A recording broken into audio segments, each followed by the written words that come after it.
Hello student, आप सभी का स्वागत है। मैं प्रशांत कनौजे, असिस्टेंट प्रोफेसर जूलॉजी और गवर्नमेंट नागरिक कल्याण महाविद्यालय नंदी नगर अहिवारा, दुर्ग, छत्तीसगढ़ से। आज का हमारा टॉपिक है प्लेसेंटा इन मैमल्स। इसको मैंने लिया है बीएससी फर्स्ट ईयर के पेपर सेकंड के यूनिट 5 से। आज हम मैमल्स के प्लेसेंटा का अध्ययन करेंगे। सबसे पहले देखते हैं व्हाट इज़ प्लेसेंटा। प्लेसेंटा क्या है? प्लेसेंटा जो टर्म है वो ग्रीक वर्ड से बना है, जिसका अर्थ होता है फ्लैट केक, चपटा केक जिसका अर्थ होता है।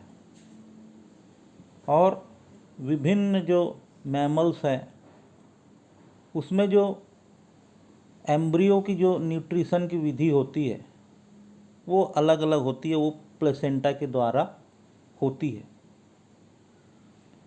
तो प्लेसेंटा जो है मैमल्स में पाया जाता है और ये इंटरनल डेवलपमेंट के द्वारा बनता है।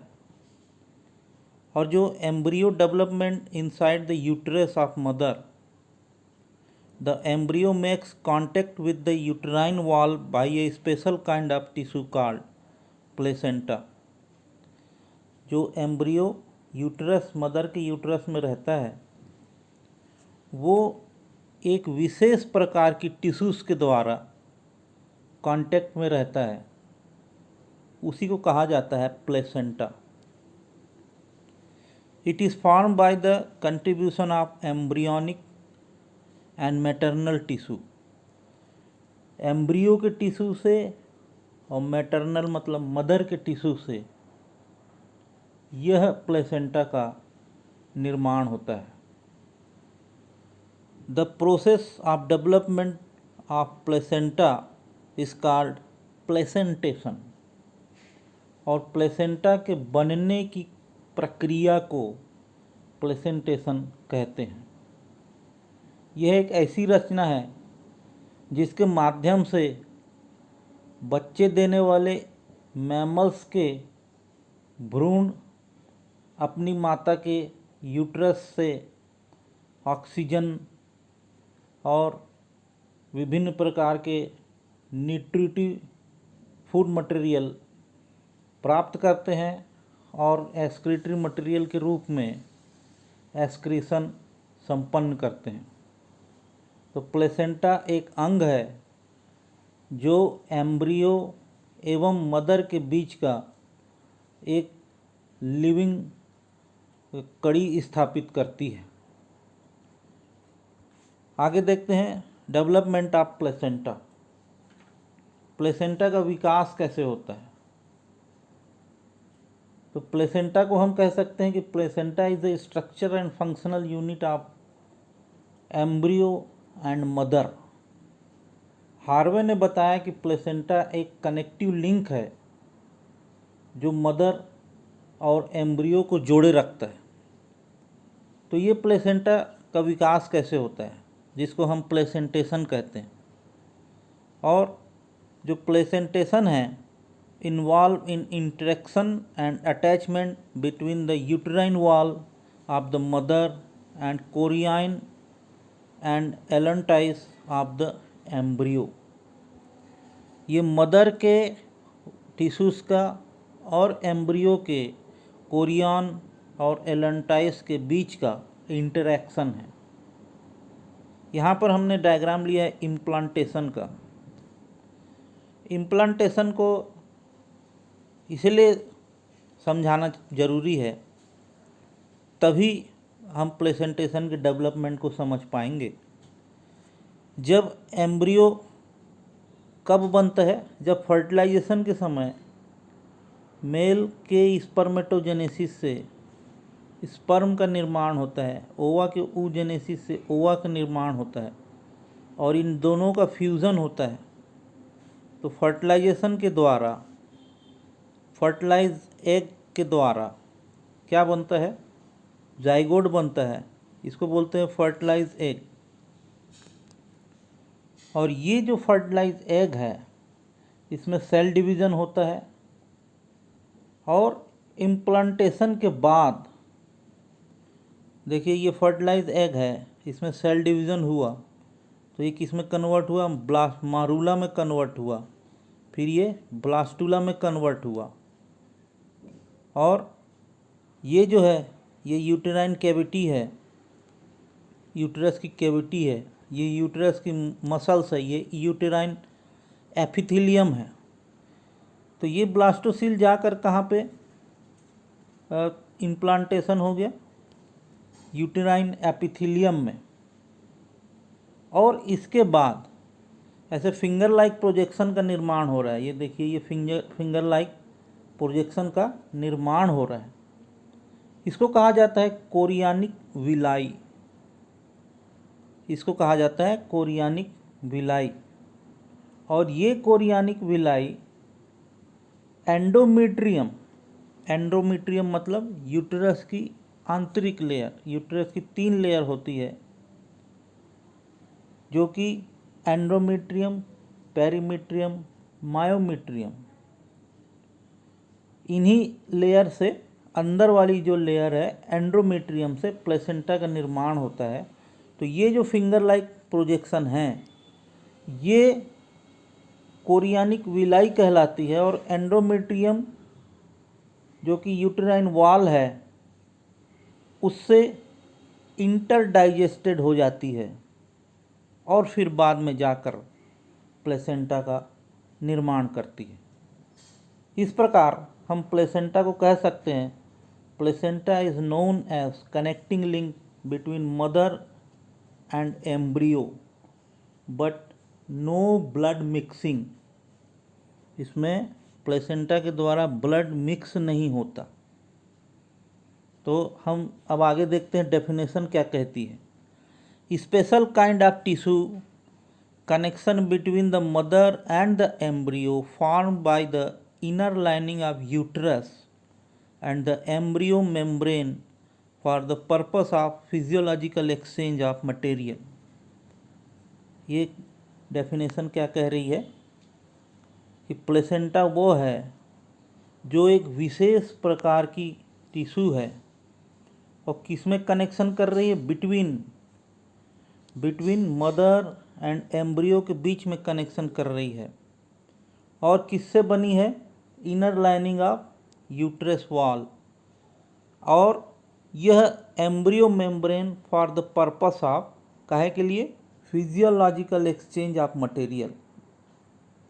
जो भी मटेरियल होगा उसमें फिजियोलॉजिकल एक्सचेंज होगा, न्यूट्रिशन होगा, रेस्पिरेशन होगा, एक्सक्रीशन होगा।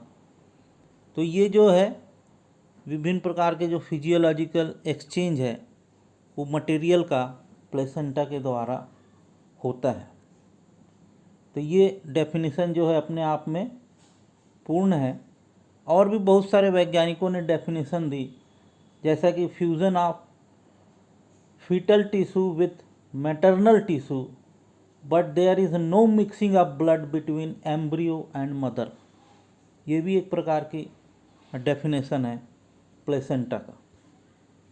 अब इसके बाद लेते हैं क्लासिफिकेशन ऑफ प्लेसेंटा। मैमल्स में विभिन्न प्रकार के प्लेसेंटा पाए जाते हैं। उनकी ओरिजिन, शेप, स्ट्रक्चर के आधार पर उनको क्लासिफाई किया गया है, और वो 3 मेन फैक्टर इन्वॉल्व हैं। उसमें 3 मुख्य फैक्टर जो है इन्वॉल्व है क्लासिफिकेशन में। सबसे पहला है nature of extra embryonic membrane involve. Extra embryonic membrane की प्रकृति के आधार पर प्लेसेंटा का वर्गीकरण किया गया है। दूसरा, distribution of villi and shape of placenta.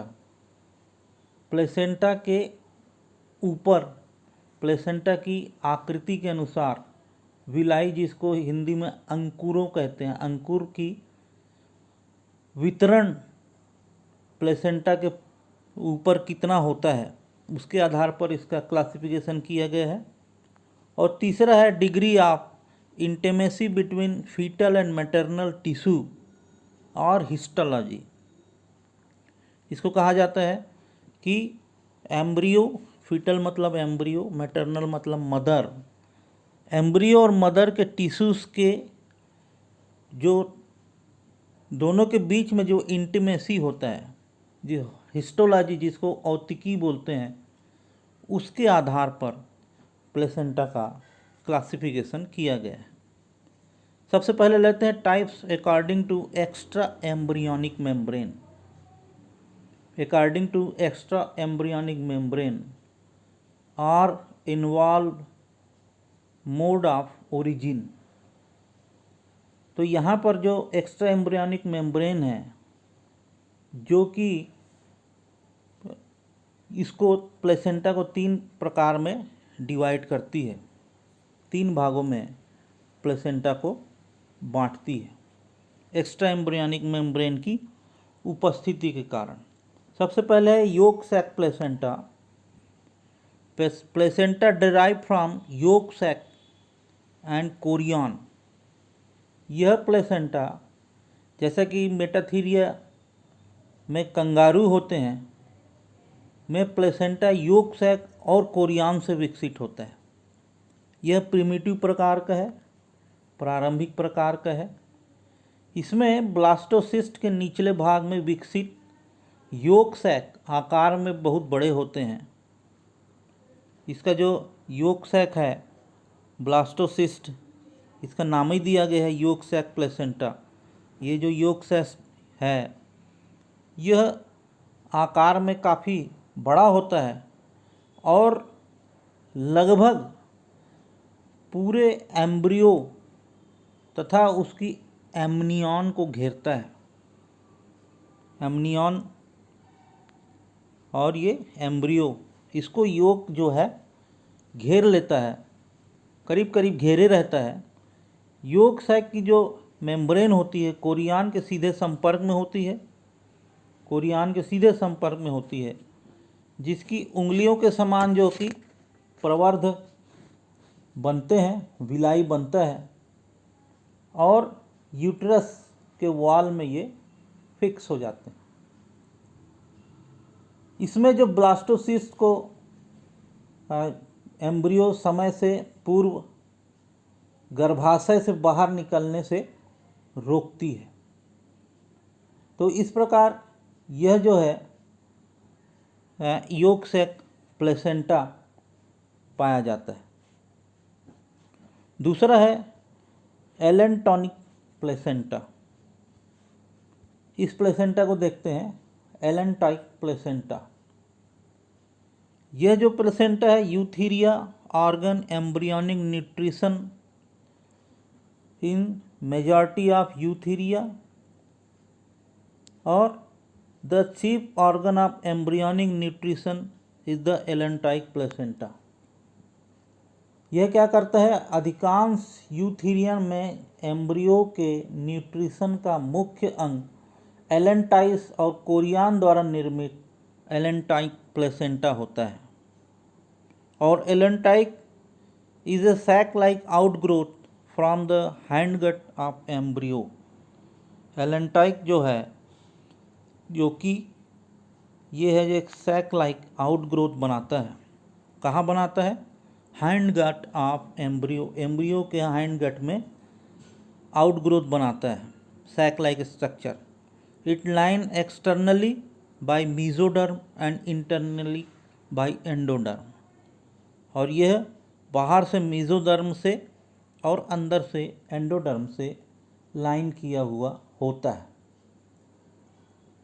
जब एलेंटाइन बढ़कर एम्ब्रियो के बाह्य कैविटी में फैलता है, इसका मीजोडर्म कुछ सीमित क्षेत्र में कोरियन के मीजोडर्म से अटैच हो जाता है।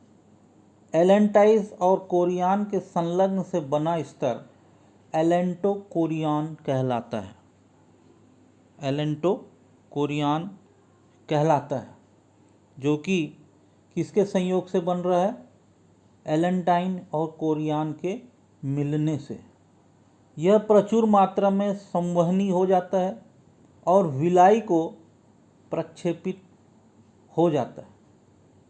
यूट्रस की भित्ति में यहाँ पर क्रिप्ट को बनाती है। यूट्रस की भित्ति में यहाँ पर वो क्या बनाती है, क्रिप्ट बनाती है, जिससे कि एम्ब्रियो जो है अब एलेंटाइक प्लेसेंटा निर्मित करता है। इसमें मदर ब्लड से अवशोषित पदार्थ एलेंटाइक ब्लड वेसल्स द्वारा एम्ब्रियो तक ले जाते हैं। ये कहलाता है एलेंटाइक प्लेसेंटा। उसके बाद तीसरे नंबर का जो प्लेसेंटा आता है वो कहलाता है कोरियोनिक प्लेसेंटा। यह मुख्यतः मनुष्य और बंदरों में पाया जाता है और केवल कोरियान द्वारा बनता है। It's occur in man and is found only chorion. Allantois remain small.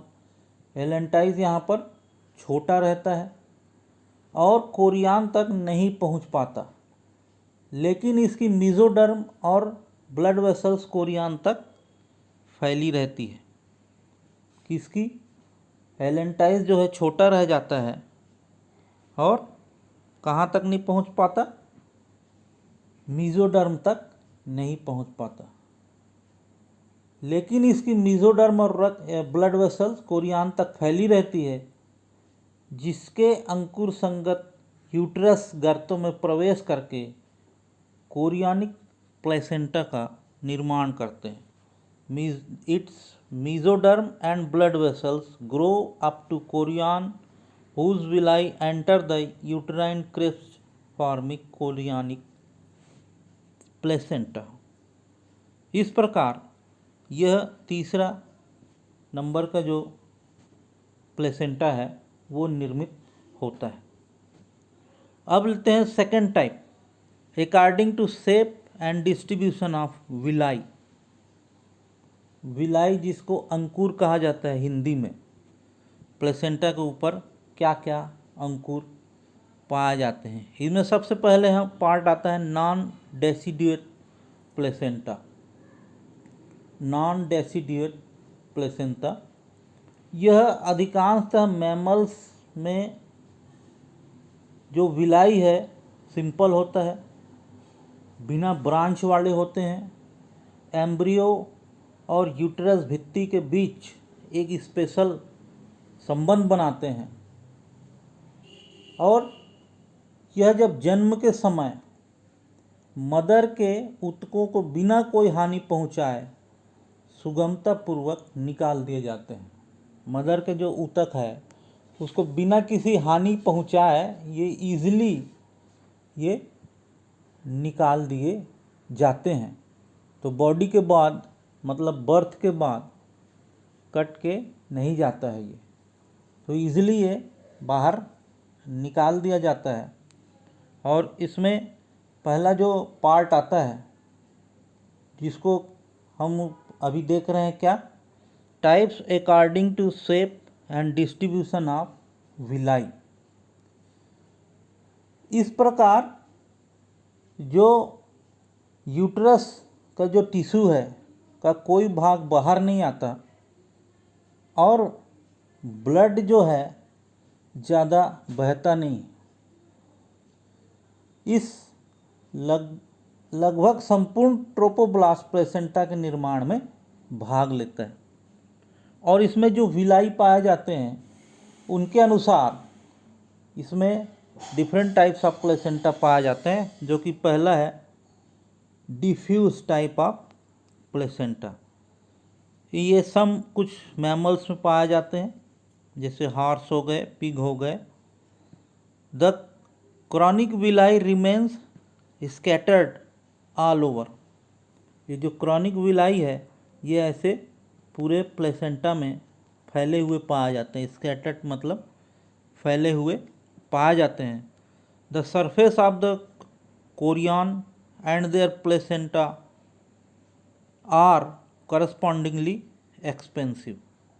तो ये जो डिफ्यूज़ होता है ये पूरे तल पर इसके जो विलाई है वो फैले हुए पाए जाते हैं। इसी में दूसरा होता है कॉटिलेंड्री प्लेसेंटा। यह जो प्लेसेंटा है विलाई जो है अलग अलग गुच्छों में पाए जाते हैं और प्लेसेंटा के ऊपर ऐसे यहाँ पर देख रहे हैं ऐसे डॉट बनाया हुआ है। तो ये क्या है, डॉटेड प्लेसेंटा का निर्माण हो रहा है।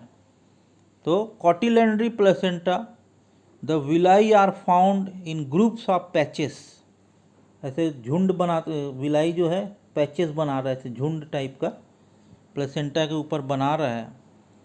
While the rest of the Korean surface is smooth, और जहाँ पैचेस नहीं बने हैं वहाँ की जो सरफेस है वो स्मूथ पाई जाती है। इसको कहा जाता है second type of placenta villi के आधार पर। और इसी में तीसरा है जो कि हमने यहाँ पर लगाया है, इसको कहा जाता है सी इंटरमीडिएट। इन दोनों के बीच का डिफ्यूज और कॉटिलेंड्री, ये डिफ्यूज है ये कॉटिलेंड्री है, उसके बीच का ये प्लेसेंटा है। इसमें क्या है, villi are cotyledons as well as scattered, यहाँ पर ये एज है, एज वेल एज स्कैटर्ड, दोनों प्रकार का पाया जाता है। या तो पैचेस के रूप में भी विलाई पाए जाते हैं जो कॉटिलेंड्री का करेक्टरिस्टिक फीचर है, या स्कैटर्ड पाए जाते हैं जो कि डिफ्यूज प्लेसेंटा का लक्षण होता है। तो इस प्रकार हम ये देख रहे हैं कि ये जो प्लेसेंटा का प्रकार है वो है नॉन डेसिडियस प्लेसेंटा। आगे बढ़ते हैं, इसी में दूसरा जो प्लेसेंटा होता है वो कहलाता है डेसिडियस प्लेसेंटा।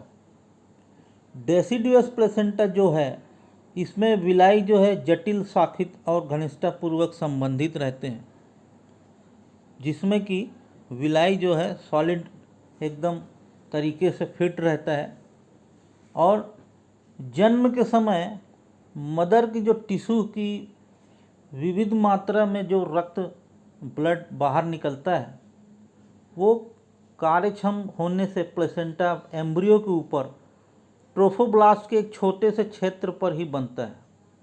और इसके जो निम्न प्रकार पाया जाता है, पहला होता है इसमें zonary placenta. It is a zonary placenta, the villi are develop in the form of a belt. जैसे आप देख रहे होंगे यहाँ पर एक बेल्ट के रूप में ये डेवलप हुआ है, विकसित हुआ है। बेल्ट के रूप में प्लेसेंटा के ऊपर जो विलाई जो है फिट हो गया है। और girdle like band around the middle of the blastocyst और कोरियनिक एरिया। तो ये बीच एरिया में ऐसे बेल्ट के लाइक स्ट्रक्चर फॉर्म कर रहा है, इसको बोलते हैं जूनरी प्लेसेंटा। ये पाया जाता है कैट्स डॉग्स में, ये पाया जाता है। दूसरा है डिस्कॉइडल प्लेसेंटा, दूसरे नंबर का है ये डिस्कॉइडल प्लेसेंटा। और ये जो इंसेक्टिवोरर बैट्स रोडियंट्स इसमें ये पाया जाता है। और जो विलाई है, इसका जो विलाई है वो रिस्ट्रिक्टेड होता है, सर्कुलर डिस्क और प्लेट के समान पाया जाता है। देखो यहाँ पर ये सर्कुलर डिस्क के हिसाब से ये दो तरफ शिफ्ट हो गया, इसको बोलते हैं डिस्कॉइडल प्लेसेंटा। इसकी इसी में तीसरा है, यहाँ पर हमने बीच में लिया है सी नंबर का, ये कहलाता है मेटाडिस्कॉइडल। कौन सा कहला रहा है, मेटाडिस्कॉइडल प्लेसेंटा। विलाई जो है first scattered letter become restricted. Villi पहली बार फैला हुआ पाया जाता है, बाद में रिस्ट्रिक्ट हो जाता है, कॉन्स्ट्रक्शन आ जाता है, जिसके कारण दो प्रकार के प्लेसेंटा का निर्माण होता है। मोनोडिस्कॉइडल जो कि मैन में पाया जाता है, और दूसरा है बायडिस्कॉइडल। ये मोनोडिस्कॉइडल और ये बायडिस्कॉइडल। तो मोनोडिस्कॉइडल पाया जाता है मैन में, और बायडिस्कॉइडल पाया जाता है कहाँ, मंकी में। तो जब हम इसकी संरचना देखते हैं तो मोनोडिस्कॉइडल में ये बीच में एक डिस्क ऐसा स्ट्रक्चर बनाता है। डिस्क और विलाई, ये डिस्क और विलाई, तो ये कहलाता है मोनोडिस्कॉइडल प्लेसेंटा। और जबकि बाइडिस्कॉइडल प्लेसेंटा जो किस में पाया जाता है, मंकी में पाया जाता है, तो वो ऐसा डिस्क शेप स्ट्रक्चर फॉर्म करता है, एक इधर और एक इधर। तो ये कहलाता है बाइडिस्कॉइडल टाइप ऑफ प्लेसेंटा। इस प्रकार जो कि डिस्कॉइड टाइप ऑफ प्लेसेंटा है वो 3 भागों में बटा है। जूनरी डिस्कॉइडल, पहला जूनरी, दूसरा डिस्कॉइडल और तीसरा मेटाडिस्कॉइडल। अब नेक्स्ट पार्ट लेते हैं। इसी में तीसरा पार्ट है, इसमें तीसरा पार्ट आप देख रहे हैं, उसे हम कहते हैं कॉन्ट्रा डिस्कॉइडस प्लेसेंटा। कॉन्ट्रा डिस्कॉइडस प्लेसेंटा, ये जो इस टाइप का जो प्लेसेंटा है, ये है somewhat modified type of discoidal placenta occurs which is called contra discoidal placenta. ये मॉडिफाइड, रूपांतरित है और एम्ब्रियो और यूटरस में इतना घनिष्ठतापूर्वक जुड़े रहते हैं कि एम्ब्रियो प्लेसेंटा का अधिकतर भाग भीतर ही छूट जाता है, जिसका मदर की जो वाइट ब्लड सेल्स हैं वो विघटन हो जाता है। इसमें क्या हो रहा है कि in which case not only there is a loss of maternal tissue but also the fetal portion of the placenta, both of which absorbed in situ by maternal leukocyte। यहाँ पर यह जो प्लेसेंटा एक विशेष प्रकार का मॉडिफाइड होता है, modification पाया जाता है, और ये क्या कर रहा है, मैटरनल टिश्यू के अलावा एम्ब्रियो का जो भी पार्ट होता है, फीटल पोर्शन जो होता है, वो मैटरनल ल्यूकोसाइट जो है उसको एब्जॉर्ब कर लेती है। इसके बाद नेक्स्ट आगे बढ़ते हैं histological type of placenta. Histological type औतिकी के आधार पर, अकॉर्डिंग टू हिस्टोलॉजी, विभिन्न जो मैमल्स हैं इसमें एम्ब्रियो और मदर के ऊतकों में संबंध की घनिष्ठता विभिन्न प्रकार की होती है, डिफरेंट टाइप्स की होती है। एम्ब्रियो और मदर के प्लेसेंटा में संबंध, प्लेसेंटा में एम्ब्रियो और मदर रक्त का प्रत्यक्ष संबंध कभी नहीं होता। पहले भी मैंने बताया कि ब्लड मिक्सिंग नहीं होता। प्रारंभ में दोनों की जो ब्लड धाराएं हैं, रक्त की धाराएं हैं, एक दूसरे से कम निम्नलिखित 6 अवरोधों द्वारा अलग होती है, जिसको बोलते हैं 6 बैरियर्स। आगे हम देखेंगे 6 बैरियर्स क्या है। तो इसी के आधार पर यह according to histology type of यहाँ पर प्लेसेंटा है। Based on nature of tissue layer, tissues layer कौन सी है ये भी देखेंगे। और इसके कारण जो प्लेसेंटा है 5 भागों में डिवाइड हुआ है। एपिथेलियोकोरियल प्लेसेंटा और syndesmochorial placenta, एंडोथेलियोकोरियल placenta, haemochorial placenta और हीमोएंडोथेलियल प्लेसेंटा। तो ये 5 प्लेसेंटा का हम वर्णन लेते हैं। देखिए, जो कि 6 जो बैरियर्स हैं वो यहाँ पर देखने को मिलेंगी। 6 बैरियर्स में क्या है, सबसे पहले जो पार्ट आता है फीटल लेयर, फिर ये एम्ब्रियो का लेयर है। इसमें allantoic endothelium, connective tissue, chorionic epithelium, ये तीनों जो लेयर है ये किसकी लेयर है, यह लेयर है एम्ब्रियो की। फिर उसके बाद नीचे है uterine epithelium, uterine connective tissue और यूटेराइन एंडोथेलियम, ये किसकी लेयर है, मदर मैटरनल लेयर है। तो इसी के आधार पर ये 5 प्लेसेंटा का निर्माण हुआ है। जितनी लेयर जिसमें पाई जाएगी उसको वो प्लेसेंटा का निर्माण कहलाता है। जैसे इधर वाले आप चार्ट में देखें, यह है placenta, fetal layer, uterus layer, और ये एग्जाम्पल है किस में पाए जाते हैं।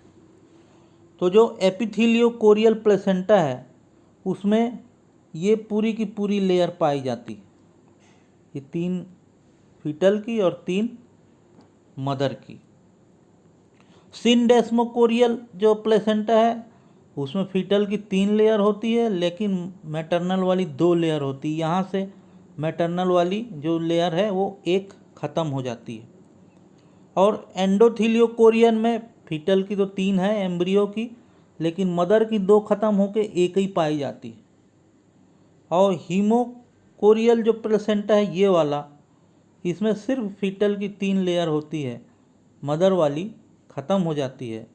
और हीमो एंडोथीलियल जो प्लेसेंटा है उसमें फीटल की भी 1 ख़त्म होकर 2 रहती है और मदर की नहीं रहती। तो ये इसका एग्जाम्पल है।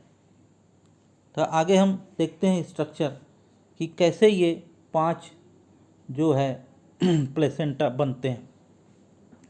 देखिए, ये histological type of mammalian placenta है। Histological type of mammalian placenta. यहाँ पर 5 डायग्राम दिए गए हैं। तो कैसे कैसे जो इसमें जो लेयर्स हैं, जो 6 बैरियर्स हैं, जिसको हम बैरियर्स कहते हैं। In the case of the epitheliochorial placenta 6 layer of tissue are barriers. तो जो एपिथेलियोकोरियल प्लेसेंटा है ये देखो, यहाँ पर 6 लेयर्स पाए जाते हैं। ये फीटल है, एम्ब्रियो है, ये मैटरनल है, मदर है। इसमें 6 लेयर दिखाई दे रही है, 1 2 3 ये लेयर हो गई एम्ब्रियो की, और 1 2 3 ये लेयर हो गई किसकी, मैटरनल की। तो endothelium of fetal blood vessels ये पाई जाती है इसमें। कोरियोनिक कनेक्टिविटी ये पाई जाती है, कोरियोनिक एपिथेलियम पाई जा रही है। अब ये मदर वाली uterine epithelium, uterine connective tissues और एंडोथीलियम, ये 6 बैरियर्स इसमें पाई जाती है। इसलिए इसे कहा जाता है एपिथेलियो कोरियल प्लेसेंटा। दूसरा है सिनडेस्मोकोरियल। यहाँ पर ये बैरियर जो है 1 कम हो जाएगी और 5 पाई जाएगी। तो ये क्या हो गया, यूट्राइन एपिथेलियम ये ख़त्म हो गई मदर वाली। तो इसको कहा जाता है सिनडेस्मोकोरियल प्लेसेंटा। अब जो एंडोथीलियोकोरियल प्लेसेंटा है यहाँ पर 1 और कम हो जाएगी। तो यहाँ पर हम इसको क्लियर करते हैं, फिर देखते हैं। एंडोथीलियोकोरियल प्लेसेंटा में सिर्फ 4 रहेंगे, तो 3 जो है, ये तीनों जो है फीटल की है। किसकी है, ये तीनों के तीनों लेयर किसकी है, एम्ब्रियो की है। और मदर्स की सिर्फ 1 लेयर यहाँ पर ये वाली ही पाई जाती है। तो ये मदर वाली लेयर, 2 लेयर ख़त्म हो गई, ये 2 लेयर मदर्स की इस प्लेसेंटा में ख़त्म हो गई। तो यहाँ पर 6 थी एपिथेलियोकोरियल में, यहाँ पर 6 बैरियर थे, 6 बैरियर। सिनडेस्मोकोरियल में 5 थे, यहाँ पर 4 हो गए। अब यहाँ पर 3 पाए जाएंगे। हीमोकोरियल जो प्लेसेंटा है वहाँ पर 3 पाए जाएंगे। और 3 कौन कौन से हैं, तो देखिए यहाँ पर तीनों जो है, ये तीनों के तीनों किसके हैं, फीटल के पाए जा रहे हैं। फीटल के यहाँ पर पाए जा रहे हैं। इसको कहा जाता है hemochorial placenta. Reduction of the barrier to 3, यहाँ पर 3 हो गया। तो पहले फिर से देखते हैं, पहले में क्या था, 6 बैरियर्स पाए जाते थे, 6 बैरियर्स यहाँ पर पाए जा रहे हैं। इसको कहा जाता है एपिथेलियोकोरियल प्लेसेंटा। सिनडेस्मोकोरियल प्लेसेंटा में एक कम हो गई, यहाँ पर 4 बैरियर्स पाए जाते हैं, तो इसको कहा जाता है सिमडेस्मोकोरियल प्लेसेंटा। और एंडोथीलियोकोरियल प्लेसेंटा में 4 पाए जाते हैं, तो यहाँ पर 2 कम हो गई, 2 मदर की कम हो गई, तो 4 पाए जाते हैं, इसको एंडोथीलियोकोरियल प्लेसेंटा कहते हैं। और हीमोकोरियल प्लेसेंटा में यहाँ पर 3 पाए जाते हैं, जो कि फिटल की है। और hemo endothelial placenta last, hemo endothelial placenta, this type of placenta, all the 3 maternal tissue and 2 fetal tissue, chorionic epithelium and chorionic connective tissues are completely eroded, so that the fetal blood vessels dip into blood and connect to the uterus। तो इसके द्वारा क्या कह रहा है कि जितने भी chorionic epithelium and chorionic connective tissues जो है ये कम्प्लीटली ख़त्म हो गए और ये ब्लड वेसल्स में पूर्ण रूप से डूब जाता है और यूट्रस में अटैच हो जाता है। इस प्रकार यह प्लेसेंटा का निर्माण होता है। तो आज हमने प्लेसेंटा का विभिन्न डेफिनेशन देखे, प्लेसेंटा क्या होता है उसको हमने जाना, कैसे बनता है उसका प्रारंभिक ज्ञान हमने प्राप्त किया, इसके अलावा उसका क्लासिफिकेशन को स्टडी की। सुनने के लिए धन्यवाद।